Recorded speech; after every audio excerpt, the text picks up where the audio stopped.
Excelentíssimo senhor ministro relator Marco Aurélio Belize, ilustríssimo servidor que tiver acesso a essa breve explicação por vídeo dos memoriais que foram acostados aos autos. Falo em nome do agravante, no agravo interno no Aresp, Antoninho Zanella. O caso aqui em tela, em julgamento, é agravo interno contra a decisão monocrática que entendeu incidir o óbice da súmula 7, pois a comprovação da retirada do recorrido como sócio da empresa demandaria o revolvimento fático probatório. Com as máximas vênias e sem diminuir a admiração que este advogado tem pelo relator, entendo diversamente, pois no acórdão recorrido está descrito o seguinte fato: a mera existência de notificação. Houve a notificação de saída nos termos do artigo 1029 do Código Civil, porém, o Tribunal do Rio Grande do Sul entendeu que ela não era suficiente. Entendeu que, para além da existência de notificação, exigiu que teria o dever de ter dado baixa na junta comercial, o que não está previsto na lei, e com base nisso é que alegamos a violação do artigo 1029. Aliás, o artigo 1029 já foi interpretado pelo eminente ministro Marco Aurélio Belize num precedente louvável, de número 1.602.240 de Minas Gerais, em que o ministro afirma categoricamente que a notificação é suficiente para a retirada dos sócios da empresa diante do fim do affectus societatis. Portanto, aqui é um caso de ação de prestação de contas. O meu cliente, o agravante, saiu da empresa no ano de 2006, notificou seus pares da sua saída com o que houve concordância dos demais sócios.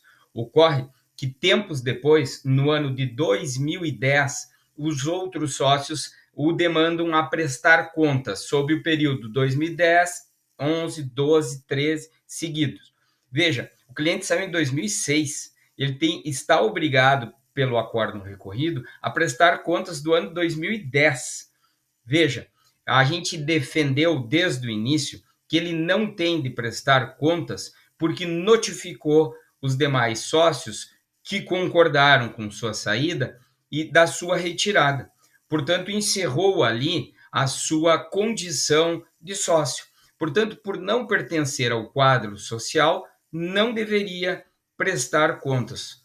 Por sua vez, o acórdão recorrido, violando o artigo 1029, acrescentou um requisito que não está na lei, qual seja, o tribunal disse que só aquela notificação não era suficiente, exigiu que tivesse sido dado baixa na junta comercial. Ora, essa é uma irregularidade fiscal que não surte o efeito que ele pretende, obrigação de prestar contas, por um período em que o sócio já não pertencia ao quadro social.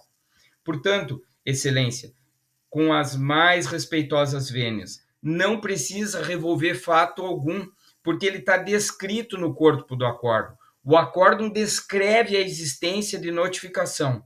Para além disso, foram opostos na origem embargos de declaração, alegando omissão quanto aos precedentes citados, inclusive um de Vossa Excelência, esse que acabo de citar, e outro da relatoria da ministra Nancy Andrighi, também da terceira turma.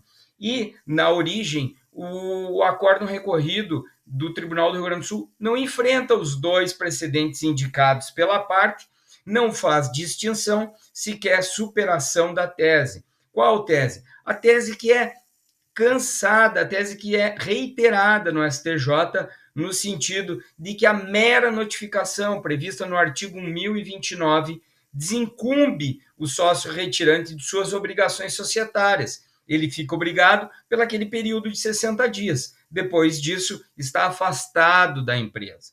Com essas breves manifestações, o agravante postula o conhecimento e o provimento do agravo interno para conhecer e prover o recurso especial diante da manifesta violação do artigo 1029, quando o Tribunal Gaúcho inclui um requisito que não está na lei para exigência da comprovação da retirada do sócio. A comprovação se deu com a notificação. A notificação está escrita no corpo do acórdão. Não precisa revolver o caderno probatório. Basta ler o que está escrito no corpo do acórdão. E leio aqui: a mera existência de notificação dos autores, informando a retirada formal da empresa e o desinteresse na participação da sociedade, com a concordância dos demais sócios, não é suficiente para comprovar a efetiva saída. Se é suficiente ou não, isso é uma conclusão jurídica dada pelo Tribunal do Rio Grande do Sul, que cabe ao STJ enfrentar. Agora, o fato é imutável. Houve a notificação no ano de 2006. Por que o cliente tem que prestar contas do ano de 2010 seguintes? Essa é a pergunta que foi devolvida com o recurso especial, que é jurídica e que aponta por violado o texto do artigo 1029, que não exige nada mais do que a notificação reconhecida no acórdão recorrido. Com essas breves considerações, o agravante reitera um pedido de conhecimento e provimento do agravo interno com provimento do recurso especial. Obrigado pela atenção.